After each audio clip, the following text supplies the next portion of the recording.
Hi guys, ఆ hero తలుచుకుంటే సగం హైదరాబాద్ను కొనేస్తాడు. అయితే నాగార్జున కాదు, మహేష్ బాబు కాదు, అసలు స్టార్ హీరోవే కాదు. అయితే ఇంతకు తను ఎవరో తెలుసుకోవాలనుకుంటే వీడియోని స్కిప్ చేయకుండా లాస్ట్ వరకు చూడండి. అలాగే ఈ వీడియో నచ్చితే మాత్రం ఒక లైక్ చేయడం మర్చిపోకండి. ఇక లేట్ చేయకుండా వీడియోని స్టార్ట్ చేసేద్దాం. ఇక వీడియోలోనికి వెళ్తే టాలీవుడ్ దేశంలోనే అతిపెద్ద పరిశ్రమకి ఎదిగింది. 60 డజన్కి పైగా స్టార్ హీరోలు ఉన్న మన పరిశ్రమలో ప్రభాస్, మహేష్ బాబు, అల్లు అర్జున్, ఎన్టీఆర్, రామ్ చరణ్ 100 కోట్ల రెమ్యునరేషన్ డిమాండ్ చేస్తున్నారు. ప్రభాస్, చిరంజీవి, రామ్ చరణ్, నాగార్జున, మహేష్ బాబు రిచెస్ట్ హీరోలుగా ఉన్నారు. అయితే వీరందరికంటే ఎక్కువ ఆస్తులు ఒక టైర్ 2 హీరోకు ఉన్నాయట. ఆ హీరో మరెవరో కాదు, శర్వానంద్. ఆ కథ ఏంటో ఇప్పుడు చూద్దాం. విజయవాడకు చెందిన శర్వానంద్ హైదరాబాద్లో చదువుకున్నారు. రామ్ చరణ్ మరియు రానా దగ్గుపాటి ఆయన క్లాస్మేట్స్. హైదరాబాద్ పబ్లిక్ స్కూల్లో 10వ తరగతి వరకు వీరు కలిసి చదువుకున్నట్లు సమాచారం. 2004లో శర్వానంద్ నటుడిగా సిల్వర్ స్క్రీన్కి పరిచయమయ్యారు. యువసేన మూవీతో హీరో అయ్యారు. 4 హీరోల్లో ఒకరిగా శర్వానంద్ నటించారు.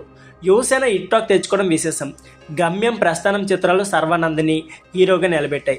రన్ రాజా రన్, మహానుభావుడు, శతమానుభావ చిత్రాలతో శర్వానంద్ టైర్ 2 హీరో జాబితాలోకి చేరారు.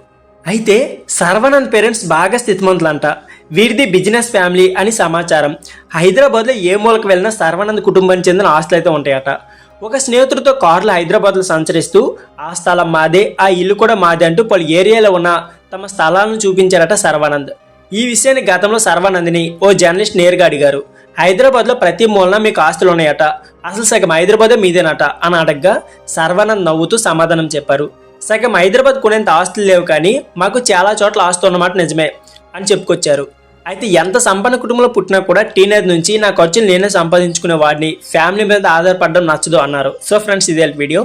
ఈ వీడియో నచ్చితే please like, share and subscribe my channel. Thank you for watching.